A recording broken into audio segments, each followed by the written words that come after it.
never thought the first people to betray me would be my own family. One evening, as I walked into our living room, I froze. My dad and my stepmom were crouched over my late mother's lockbox, the one she kept hidden in the corner of the closet. Papers were scattered everywhere, and their voices were low but sharp. I held my breath, listening. My stepmom whispered that the money my mom had left for me should be split with her kids. My dad didn't argue.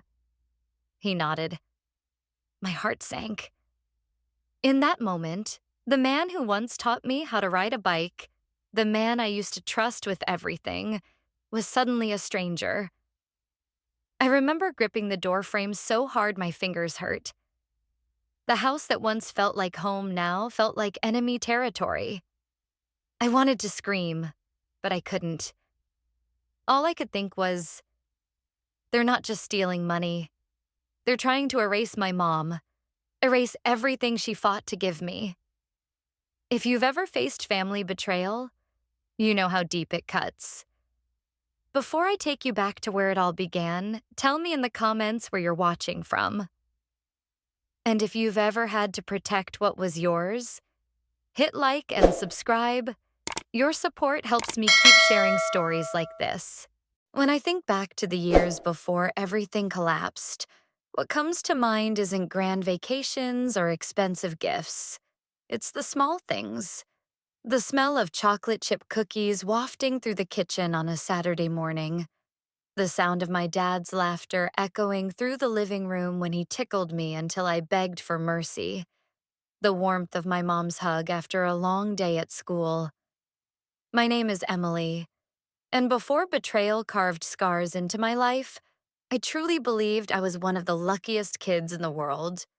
My mom, Linda, was extraordinary. To the outside world, she was a powerhouse attorney. Sharp, respected, unstoppable. But to me, she was the woman who sat at the edge of my bed each night, brushing my hair as she asked about my day. She made time when there wasn't any. I can still picture her walking through the door in her tailored suit, exhaustion on her face, yet she would still kneel down to help me with my science fair project or quiz me on vocabulary words. On weekends, she traded her heels for sneakers, driving us to the park where she'd push me on the swings so high I felt like I could touch the clouds. My dad, Richard, balanced her perfectly. He wasn't as ambitious or career-driven, but he was steady, reliable. He was the one shouting encouragement from the sidelines at my soccer games, the one who jogged beside me down the street, holding the back of my bike until I found my balance. I still remember the triumphant grin on his face when I pedaled on my own for the first time.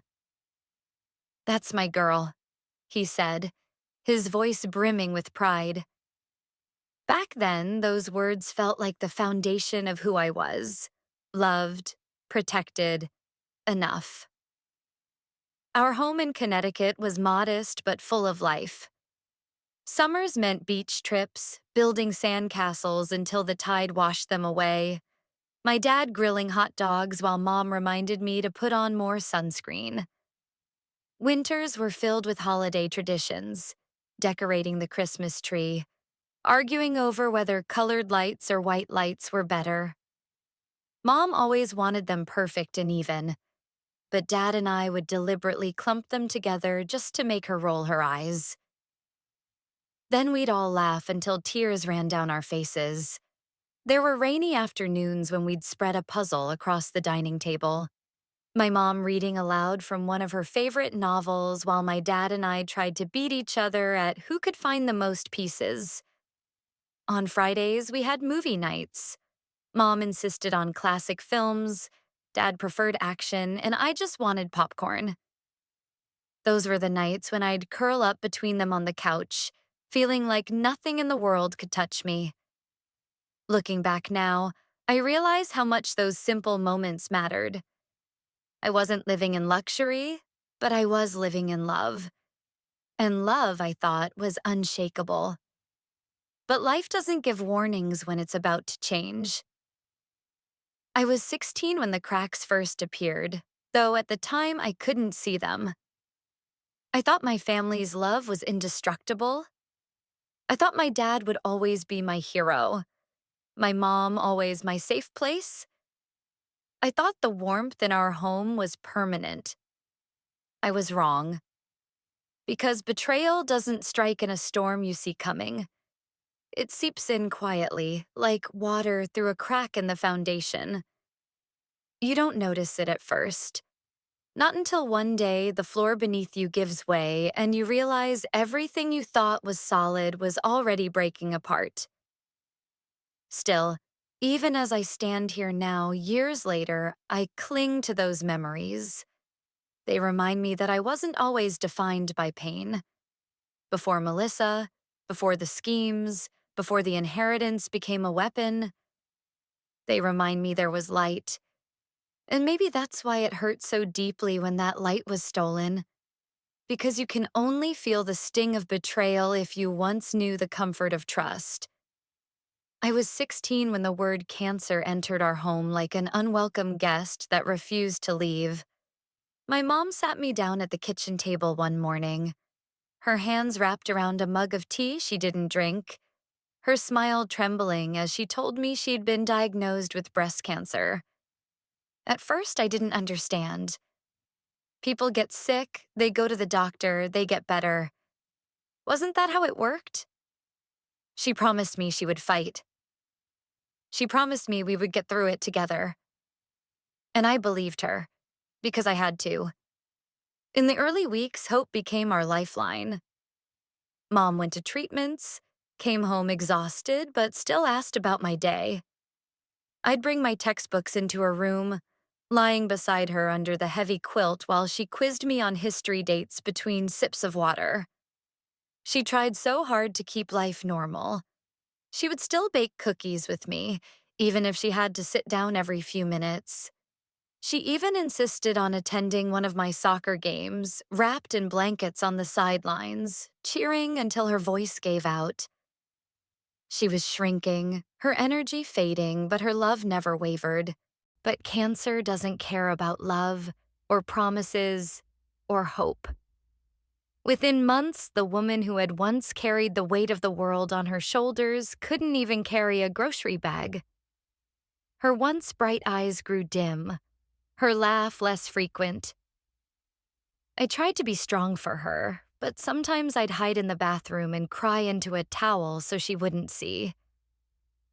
I didn't want her to feel guilty for leaving me, even though deep down I already feared she was. 8 months later, she was gone. Just like that. One day, she was still fighting, holding my hand through the pain, whispering that she loved me more than anything. The next, all I had left was silence. The funeral was a blur of black clothes and whispered condolences. I remember standing there, clutching a white rose so tightly the thorns dug into my palm, watching them lower her casket into the ground. My dad sobbed openly that day, the first and only time I had ever seen him crumble. I wanted to comfort him, to believe we still had each other, but I was drowning in my own grief. The world felt colder, emptier, and no amount of hugs or kind words could fill the hole she left behind. What I didn't know then was that my mom had prepared for this moment in a way only she could. Being an attorney, she understood how fragile life was. Shortly after her diagnosis, she had updated her will. Most of her estate, around $2 million, was placed in a trust with my name on it. I wouldn't have access until I turned 25, except for educational expenses. My father inherited the house and a smaller portion of her assets, but the trust was hers for me. At 16, I didn't fully understand what that meant. To me, it wasn't money. It was her love, frozen in time, waiting for me when I grew older. It was her way of protecting me even when she wasn't there to hold me. That trust wasn't about wealth. It was about security. about making sure I would have a future she could no longer give me in person. But knowing that didn't erase the ache. I would walk past her office and still expect to hear her typing. I'd open the pantry and see her favorite brand of tea, untouched, and feel the air rush out of me. I'd dream about her voice, soft and steady, only to wake up to an empty house. Losing her didn't just take away my mother. It took away the glue that held our family together. My dad tried in the beginning. He cooked dinner awkwardly, burned pancakes on Sunday mornings, and sat with me through quiet nights when the silence was unbearable. For a while, I thought we'd get through it together. But grief doesn't just break hearts, it changes people. And while I clung to my mother's memory, my dad began to drift further and further away. I didn't know it at the time, but that trust fund, the very thing my mother created to protect me, would become the battlefield that tore us apart. It was about 18 months after my mom's funeral when my dad sat me down at the dining table with an expression I hadn't seen in years, something between nervous excitement and guilt. His fingers tapped against the wood as he cleared his throat. "Emily," he began, "there's someone I want you to meet." I blinked at him. My fork paused halfway to my mouth. Someone? The word felt like a betrayal, too soon, too sharp against the wound that had never healed. He rushed on before I could answer. "Her name is Melissa. She's kind, she understands me. I think you'll like her." I forced a nod because what else could I do? Deep down, part of me wanted to believe he deserved happiness. Part of me thought maybe that's what Mom would have wanted, for him not to spend the rest of his life alone. But another part of me screamed that it was too fast, too wrong. 6 months later, they were married. A small ceremony, hardly any family, no time to breathe. I plastered on a smile for the photographs, but inside I felt like a stranger at my own father's wedding. And when Melissa moved into our house, she didn't come alone. She brought 3 children from her previous marriage: Ethan, Chloe, and Owen. Ethan was 18, tall and arrogant, the kind of boy who filled every room with his presence, whether you wanted him there or not. From the moment he arrived, he strutted through the house as if it belonged to him. He'd leave his shoes scattered by the door, blast music at midnight, and sneer whenever I tried to claim even the smallest corner of space. Chloe, 16, was her mother's mirror image. Pretty, sharp-tongued with a smirk that could slice through glass. She didn't bother to hide her disdain for me. Every time I spoke, she rolled her eyes. Every time Dad praised me, she muttered something under her breath. "You're so spoiled," she once hissed when I refused to give up my seat at the dinner table. "You think you're better than us just because your mom left you money." I hadn't even mentioned the trust, but clearly Melissa had. And then there was Owen, 13, quiet and watchful. He wasn't cruel like his siblings, but he wasn't friendly either. He spent most of his time behind a screen, his headphones on, his face unreadable. I sometimes caught him staring at me like he wanted to say something, but the words never came. Our once warm and familiar home became unrecognizable overnight. Melissa's perfume lingered in the hallways. Her decorations replaced my mom's photographs. Where my parents' wedding photo used to hang above the mantel, now sat a smiling portrait of Melissa and her kids, framed in gold. It was as if my mother's presence was being erased piece by piece until the house itself felt like it belonged to strangers. Melissa tried at first to play the role of a caring stepmother. She'd ask about my classes, offer to cook my favorite meals, even call me sweetheart, in a syrupy tone that made my skin crawl. But beneath that facade, I sensed something sharper. Her kindness felt rehearsed, transactional. She wasn't trying to make me feel included. She was trying to control the narrative. My dad, once my anchor, started slipping away too. He spent more and more time with Melissa, less time with me.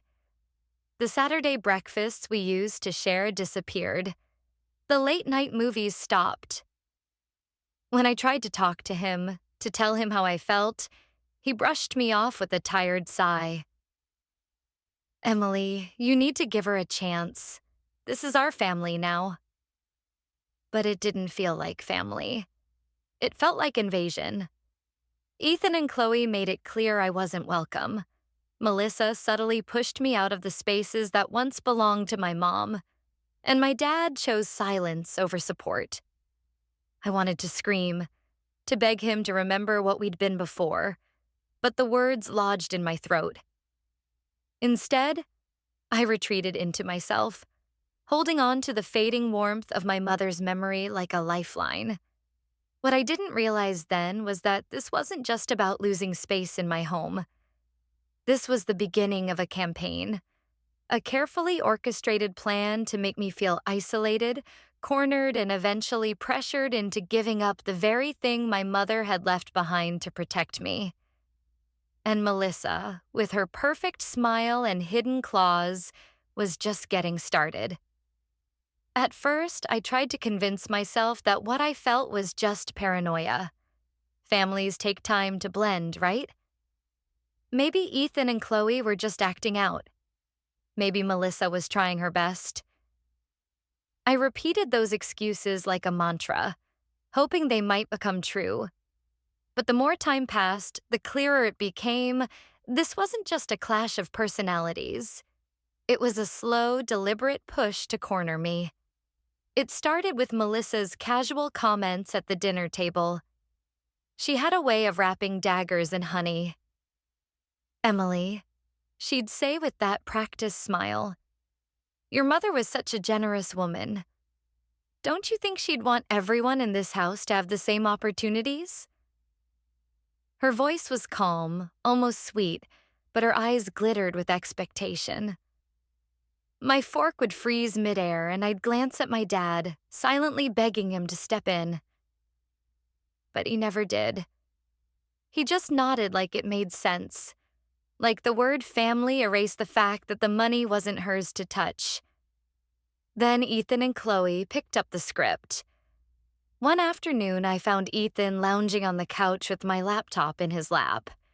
When I demanded it back, he smirked. "Relax. I was just curious about your little trust fund. Mom says it's a fortune. Don't worry, we'll all get our cut eventually." Chloe giggled beside him, whispering, "Yeah, don't be so selfish, Emily. You'll see. It's only fair." Their words weren't jokes. They were warnings.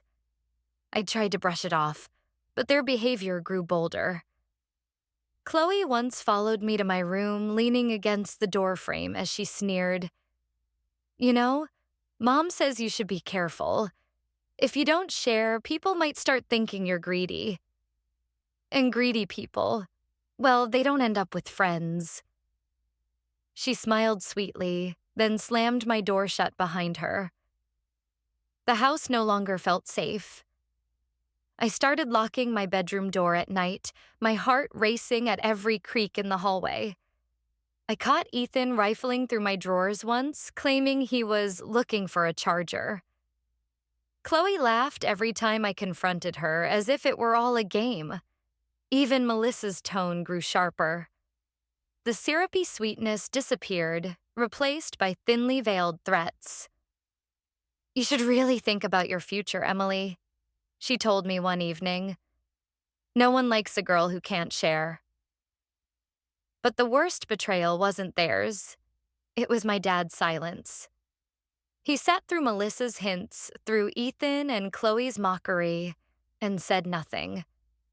Sometimes he even defended them. "They're just kids, Emily. You're overreacting." Every time he brushed off my pain, I felt another piece of the man who once taught me to ride a bike slip away. The final confirmation came one night when I walked past their bedroom and heard my name. I froze, pressing my ear to the door. Melissa's voice was sharp, insistent. "Richard, that money could change everything for us. For the kids, she doesn't need all of it." My father's voice was lower, hesitant. "It's not that simple. The trust is locked in." Melissa didn't miss a beat. "Then we'll find a way. We'll make her feel guilty, remind her that family shares. And if she resists, we'll challenge the will. You know the courts can be swayed. We'll say Linda wasn't in her right mind when she wrote it." My blood ran cold. I backed away from the door, my heart pounding so loudly I thought they might hear it. Up until that moment, part of me had still clung to hope. Hope that Melissa was just manipulative. Hope that Dad was still on my side. But hearing his silence, his hesitation, broke something inside me. Even Owen seemed to sense the tension. He'd linger outside my room sometimes, opening his mouth as if he wanted to speak, then closing it again and hurrying away. His silence was different. It wasn't cruel. It was conflicted. But it still left me alone. The last straw came when I walked into the living room and found Melissa digging through one of my mom's old boxes. Papers were strewn across the floor. Insurance forms, bank statements, even her law license. She looked up at me with that practiced smile. "Just organizing," she said smoothly, as if I hadn't just caught her red-handed.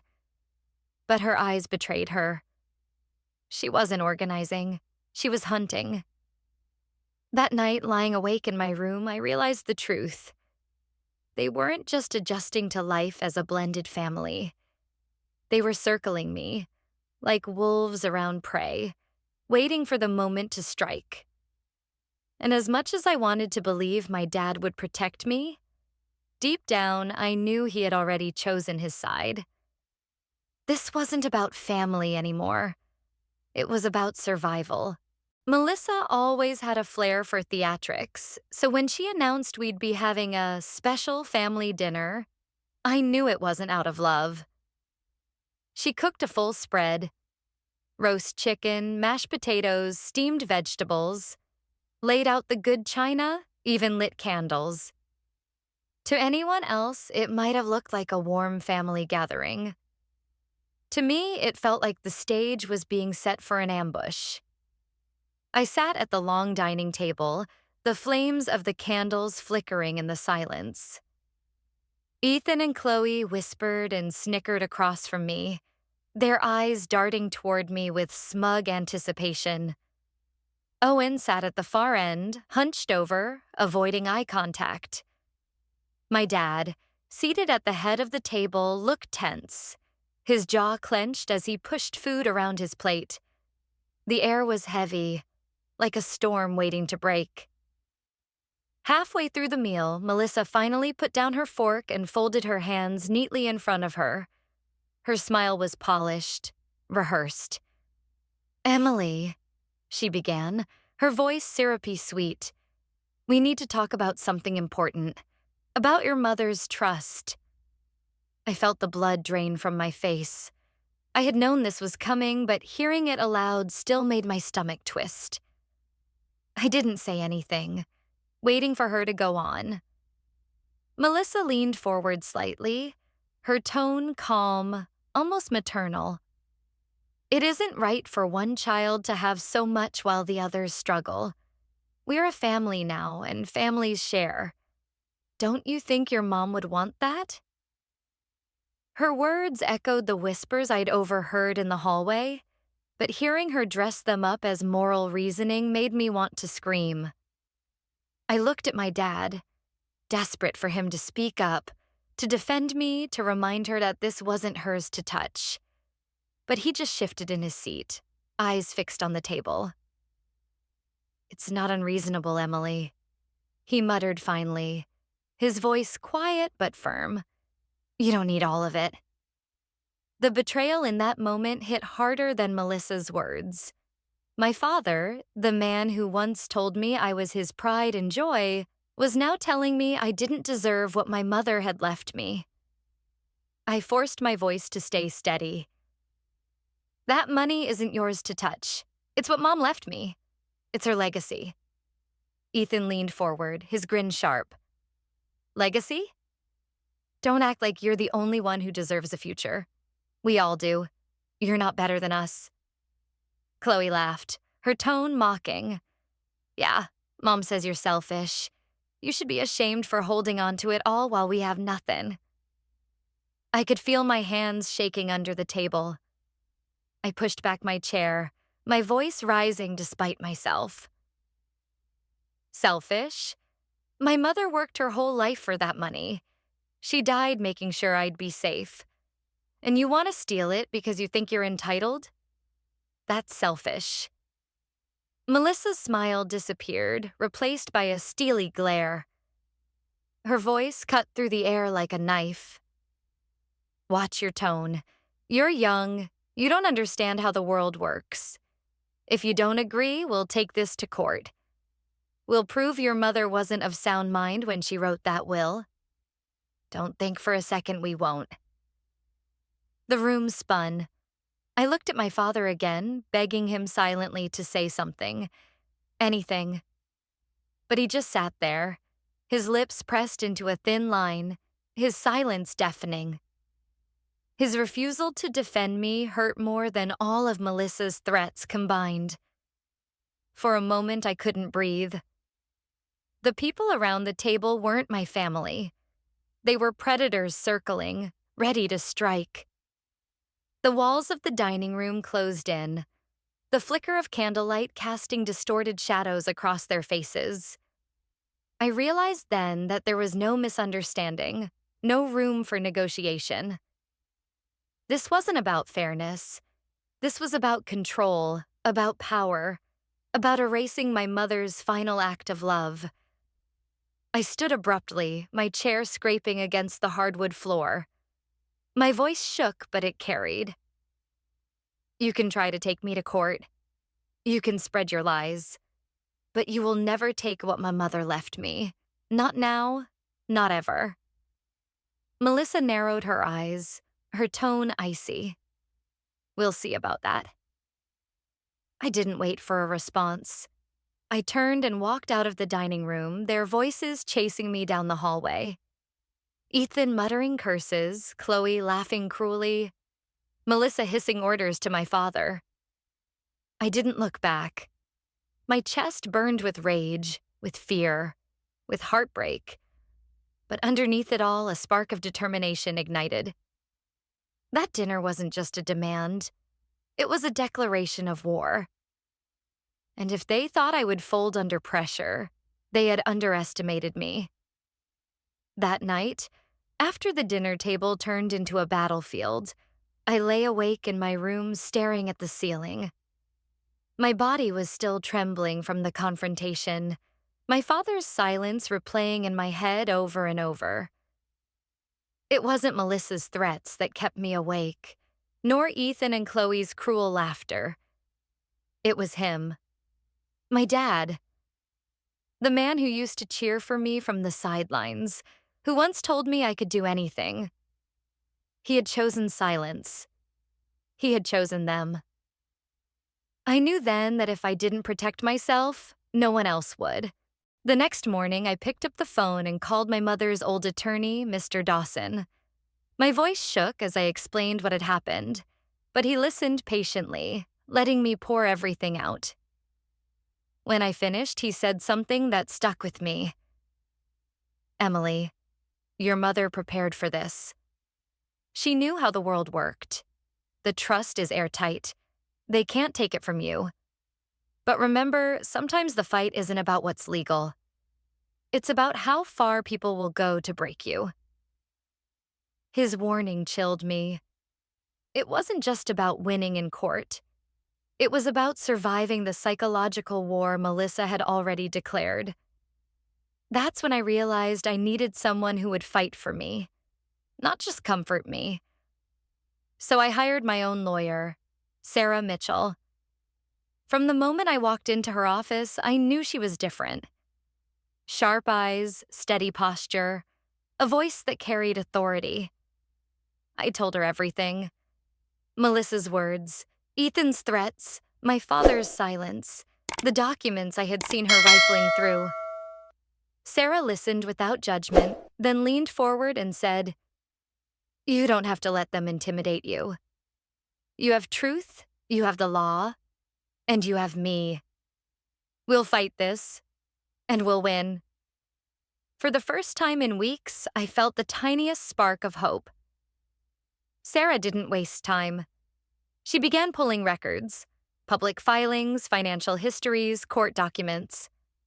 Within days, she uncovered things I never knew about Melissa. A failed business that ended in bankruptcy, thousands of dollars in unpaid debts, even lawsuits she had quietly settled. The picture-perfect stepmother who preached fairness at the dinner table was, in reality, drowning in financial ruin. And suddenly it all made sense. I wasn't just a stepdaughter to her. I was a lifeline. Meanwhile, I began documenting everything. Every snide comment from Ethan, every manipulative remark from Melissa, every cold silence from my father. I kept a journal, recorded conversations when I could, saved text messages and emails. My phone became my shield, my evidence. The tension in the house grew unbearable. Melissa's mask slipped more each day, her smiles thinner, her tone sharper. Ethan and Chloe ramped up their cruelty, whispering about how soon everything would be theirs. But instead of shrinking under their pressure, I stayed quiet, calm, because now I had a plan. The turning point came when Melissa called another family meeting. She thought she was about to corner me again, to bully me into surrender. But this time, I didn't walk in alone. I can still remember the look on her face when I entered the living room with Sarah beside me. Melissa's smirk faltered for the first time.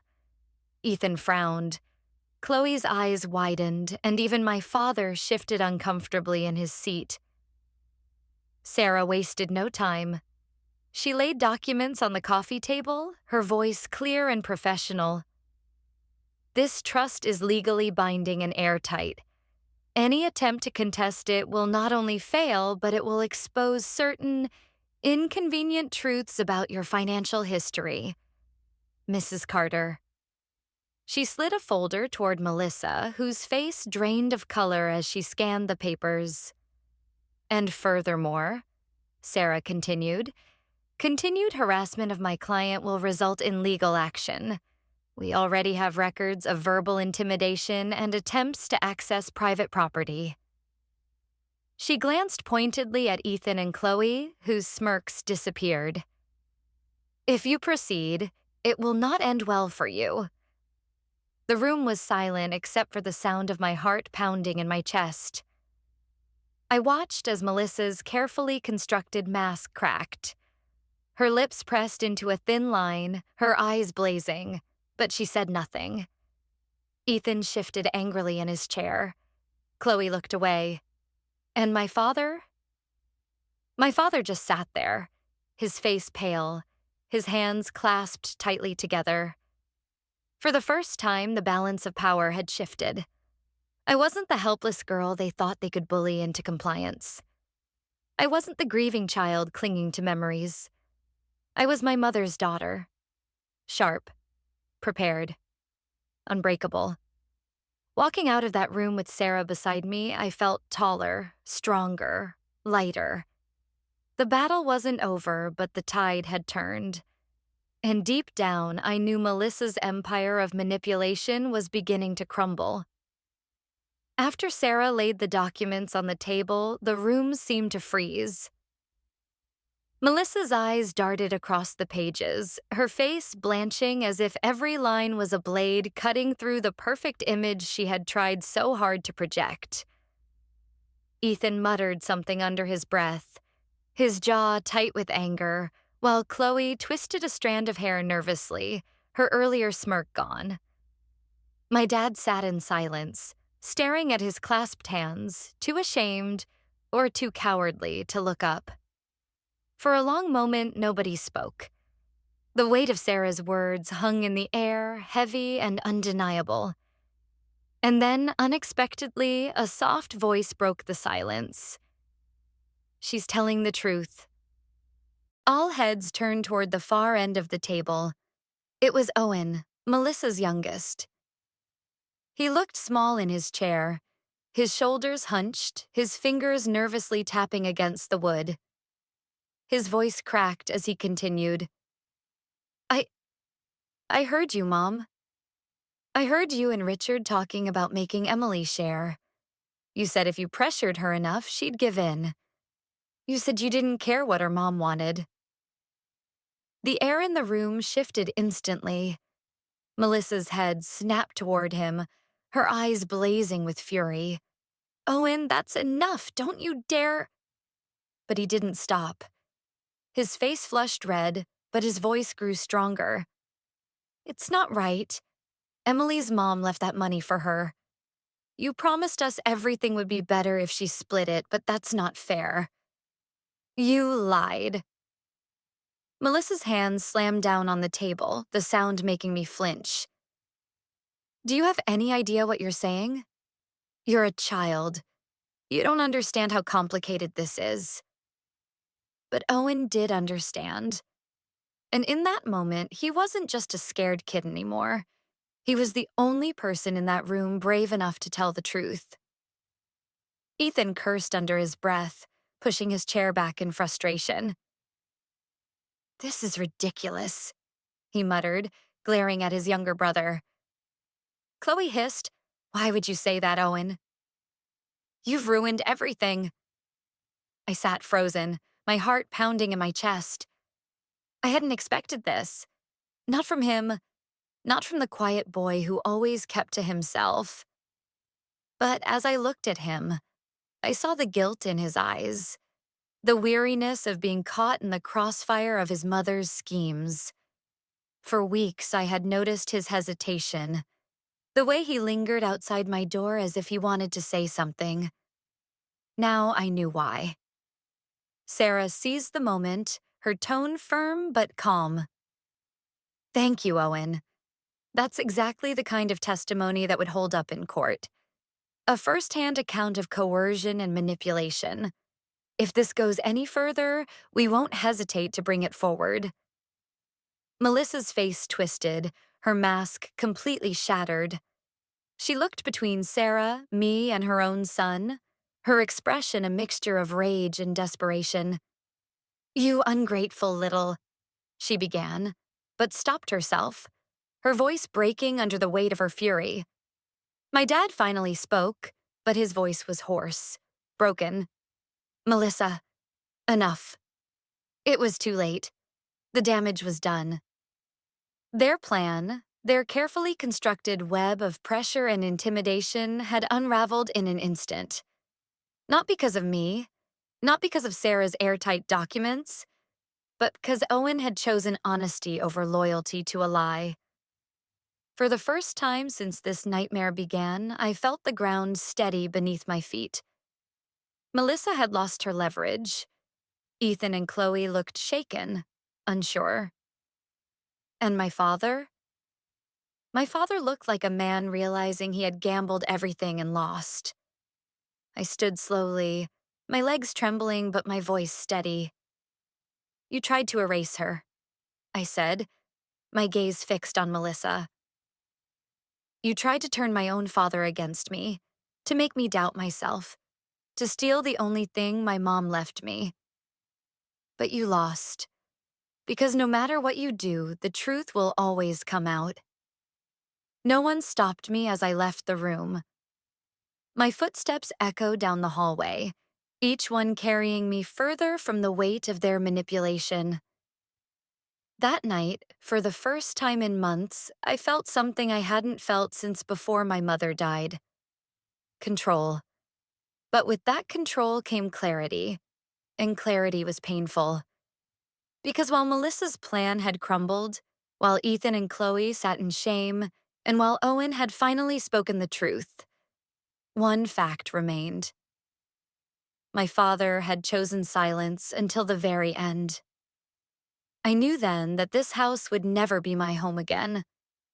Whatever family I had once believed in had died long before this night. And as much as it broke my heart, I was finally ready to let it go. That evening, I packed a suitcase. Just a few essentials: clothes, photos of my mom, the journal I had been keeping. I didn't need anything else. As I zipped the bag shut, I realized I wasn't just leaving a house. I was leaving behind a war zone, a place poisoned by betrayal. When I stepped outside into the cool night air, I felt something I hadn't felt in years. Freedom. The night I walked out of my father's house with the single suitcase in hand, I didn't feel triumphant. I felt hollow. The street was quiet, the cool air brushing against my skin, and for the first time, I realized I had no idea where I was going. I just knew I couldn't stay. That house had become a battlefield, and every corner of it was drenched in betrayal. I checked into a cheap motel on the edge of town. The room was small, the wallpaper peeling, the air smelling faintly of mildew. But when I closed the door behind me, a strange relief washed over me. For the first time in months, no one was watching me. No one was plotting behind my back. The silence was heavy, but it was mine. In the following weeks, I rented a small apartment using part of the educational allowance from my trust. The place wasn't much. Just one bedroom, a tiny kitchen, and furniture I bought secondhand. The first night I slept there, the walls felt bare and the silence overwhelming. I lay in bed staring at the ceiling, wondering if I had made a mistake. Had I cut ties too quickly? Could I really survive without my father? But then I reminded myself of the dinner table, of Melissa's threats, of Ethan's sneer, of Chloe's mocking laughter, and worst of all, of my father's silence. That silence was my answer. The days that followed were difficult. I had to learn everything from scratch: budgeting, grocery shopping, fixing the leaky faucet in the bathroom. There were nights when loneliness wrapped around me like a shroud, when I cried into my pillow missing the family I once had. But each morning, when I woke up in that little apartment and realized no one could take it from me, I felt a flicker of strength. I threw myself into routines: morning runs to clear my head, long evenings journaling the chaos I had survived. I started therapy, something I had resisted before. My therapist helped me untangle the knots of grief and betrayal, to understand that what I felt wasn't weakness, but the natural wound of losing both my parents in different ways. One to illness, the other to choice. Money was never the problem. My mother had ensured that. But I wanted more than stability. I wanted purpose. I enrolled in college courses again, focusing on political science, a subject my mom once told me she thought I'd excel in. Sitting in classrooms, raising my hand, debating issues, it gave me a sense of belonging I hadn't felt in years. Slowly, I built a new circle around me. Friends who cared for me without hidden agendas, professors who encouraged me, neighbors who waved hello when I came home at night. They weren't blood, but they were steady. They were the family I chose. Still, the ghosts followed me.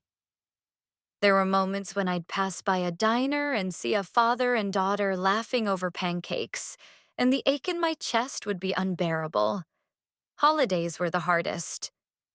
Christmas, once a time of joy, became a quiet evening with takeout and a single candle. On those nights, I clutched the necklace my mom had given me on my 15th birthday and whispered that I hoped I was making her proud. With time, the hollowness began to fade. I started decorating my apartment with things that reflected me. Bookshelves crammed with novels, photos of my mom, paintings I picked up from local artists. My walls became a gallery of resilience, proof that I could build something beautiful from the ashes. Walking away from my father and Melissa hadn't been just about protecting money. It had been about reclaiming myself, my sanity, my dignity, my future. I realized that sometimes the bravest act isn't standing your ground in someone else's war, but walking away and building your own peace. And though the road ahead was uncertain, I knew one thing for sure. I would never again let anyone try to erase my mother's love or my worth. It had been nearly 6 months since I left my father's house when I found the envelope in my mailbox. No return address, just my name written in handwriting I knew by heart. My breath caught in my throat the moment I saw it. For a long while, I stood there frozen, the cold air biting at my skin, the rest of the world moving around me while I clutched the envelope like it might burn me. Back in my apartment, I sat on the couch with the letter on my lap. My hands shook as I slid a finger under the flap. When I unfolded the paper and saw the first line, the tears came instantly. Emily, I'm sorry. The words blurred as I read them again and again. My father's voice played in my head. The man who once told me I was his pride, now admitting in ink what he couldn't say to my face. He wrote about how he had failed me, how he had chosen peace with Melissa over protecting me. He said he thought silence was safer than confrontation, that he convinced himself I was strong enough to endure it. I see now that my silence was the loudest betrayal of all. He wrote, I never stopped loving you, but I didn't show it. For that, I will carry regret for the rest of my life. I pressed the letter to my chest and sobbed until my throat hurt. It was the apology I had once begged for, but it felt both too much and not enough. Where was this remorse when Melissa threatened me across the dinner table? Where was this love when Ethan and Chloe mocked me daily? Where was this father when I needed him most? For days, I carried the letter everywhere. I read it on the train to campus, at night before bed, in the morning over coffee. Part of me longed to believe him. Part of me wanted to run back, to imagine that we could rebuild, that he could somehow be the father I once adored. But every time that hope flickered, I remembered the silence. I remembered sitting in that dining room, begging with my eyes for him to defend me, and getting nothing but shameful avoidance in return. My therapist reminded me that forgiveness doesn't always mean reconciliation, that I could accept his regret without allowing him back into my life. But the choice wasn't simple. I felt torn between the girl who still craved her father's love and the woman who knew better than to trust him again. At night, I dreamed of him knocking on my apartment door. In some dreams, I slammed it shut in his face. In others, I let him in, and we cried together. And for a moment, it felt like home again. Waking up was the cruelest part, because deep down, I knew reality didn't allow for both. One evening, I sat at my desk with the letter spread out before me and began to write my reply. My pen hovered over the paper for a long time before the words came. I told him I had read his apology, that I recognized his regret, but that words were not enough to erase years of silence. You chose them over me, I wrote, and that choice lives inside me. I may one day forgive you in my heart, but I cannot forget. I cannot go back. Dropping the envelope into the mailbox was one of the hardest things I've ever done. My hands trembled, my chest ached, but as the letter slid from my fingers, I felt something loosen inside me. I wasn't waiting anymore. I wasn't hoping for him to save me. I was saving myself. Forgiveness, I realized, wasn't about him at all. It was about me. About choosing not to let his betrayal poison me forever. About freeing myself from the cycle of anger. I didn't forgive him to rebuild our relationship.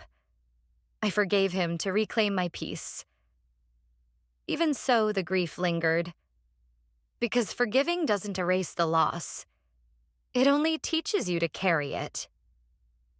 After I mailed my reply to my father, a strange calm settled over me. For months, I had been trapped in a storm of grief and rage, waiting for him to be the parent I needed. But letting go of that hope, choosing to forgive without reconciling, was like stepping into sunlight after years of shadow. It didn't erase the pain, but it allowed me to breathe again. I began to ask myself a question my mom used to pose whenever I was stuck. What will you do with this? She asked it about mistakes, about setbacks, about disappointments. And now I heard her voice in my heart. What would I do with this pain? This betrayal? This inheritance that had become both a blessing and a battlefield? The answer came slowly, but when it did, it felt right. I would build something out of it. Not just for me, but for her. That spring, I established the Linda Carter Memorial Scholarship, a program to support young women studying law. Using part of my trust, I set aside funds to ensure that every year, girls with big dreams but limited means would have the chance to pursue them. At the first ceremony, standing at the podium as I handed a scholarship certificate to a young woman with tears in her eyes, I felt my mom's presence more vividly than I had in years. She wasn't gone. Her love was alive in every person her legacy touched. Meanwhile, my own life began to bloom. College no longer felt like a place to hide from my grief. It became a place where I thrived. I spoke up in class debates, joined student organizations, even gave a talk once about resilience. Friends gathered around me, people who became like siblings, who celebrated my wins and held me through my lows. With them, there were no strings, no manipulation, just genuine care. There were still hard days. Holidays sometimes felt like salt in an old wound. I'd see families gathered in restaurants, fathers hugging daughters, and the ache would return. But instead of drowning me, it reminded me how far I had come. Pain was part of me, but it didn't own me. Occasionally, I'd hear whispers about Melissa and her kids. A neighbor mentioned Ethan dropping out of college, Chloe getting into trouble with credit cards, Melissa facing yet another financial disaster. At one time, I might have felt vindicated, but now, I just felt nothing. Their downfall wasn't my victory. My victory was waking up every day in peace, pursuing my dreams, honoring my mom. One evening, I sat on my apartment balcony, watching the sunset streak the sky with gold and crimson. I clutched the necklace my mom gave me on my 15th birthday and whispered, "I did it, Mom. I'm living." In that moment, I realized revenge had never been the goal. The goal was survival, growth, freedom. And I had achieved it. And that's what I want anyone listening to my story to take with them. Maybe you faced betrayal. Maybe your own family has tried to take what wasn't theirs. Or maybe someone you trusted left you standing alone. If you have, know this. Your story doesn't have to end with their cruelty. You can rise. You can build. You can write a new ending. I didn't defeat Melissa by screaming louder or fighting dirtier. I didn't win by dragging my father through endless battles. I won by walking away, by protecting what was mine, by building a life so rich, so meaningful that their attempts to destroy me no longer mattered. Because at the end of the day, the greatest revenge isn't destruction, it's joy. It's waking up every morning knowing you're free. It's laughing again, loving again, and living a life that honors the people who truly cared for you. So if my story resonates with you, let me know in the comments where you're watching from. Hit that like button, subscribe, and share this video with someone who might need it. Remember, no matter who tries to take what's yours, no matter who betrays you, you have the power to choose how your story ends. And sometimes, the most powerful ending isn't revenge at all. It's peace.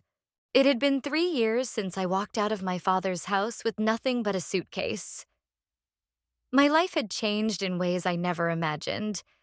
I was deep into my studies, the scholarship fund in my mom's name was thriving, and for the first time, I felt like I was exactly where I was supposed to be.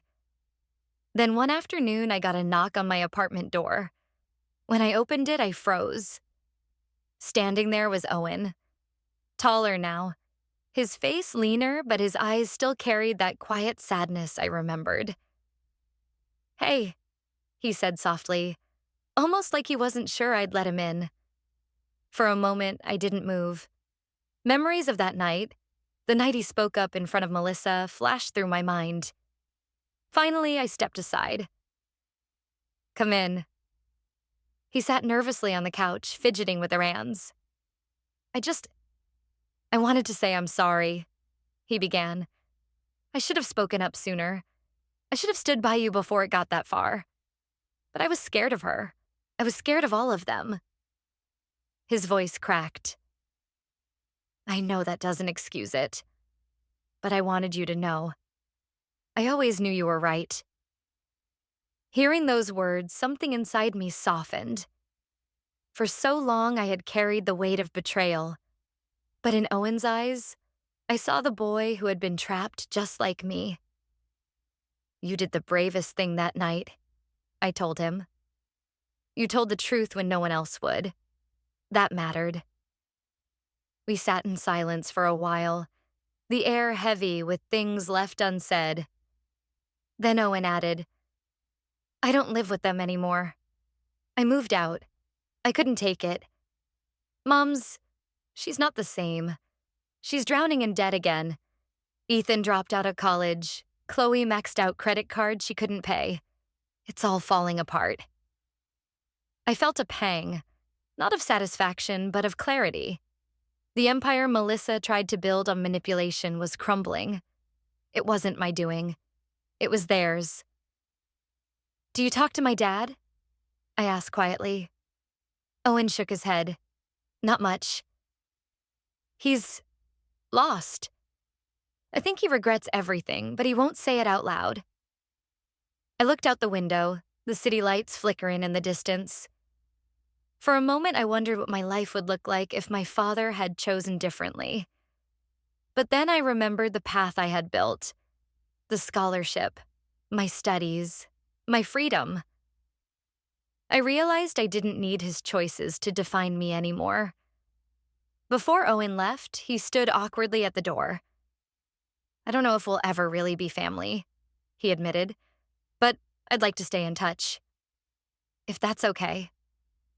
I smiled for the first time that day. "It's okay."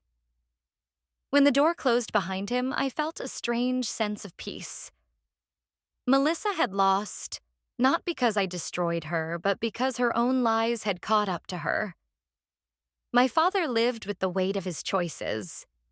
And maybe Owen was proof that even in the ruins of betrayal, something honest could survive. That night, I sat on my balcony with a cup of tea, the cool air brushing against my skin. I thought of my mom, of the legacy she left me, of the strength she had instilled in me. I whispered into the night, We're okay, Mom. We made it. Because in the end, revenge hadn't come in the form of lawsuits or screaming matches. It had come quietly, in the life I built, in the peace I found, in the knowledge that I had broken free.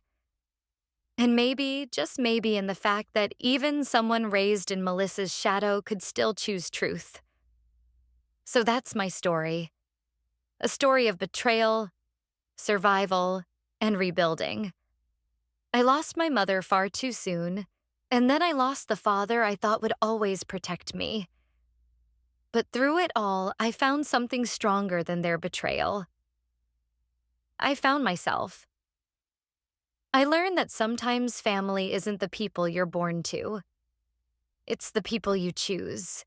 And I learned that no matter how deep the wound, you can still rise, still heal, still create a life that makes you proud.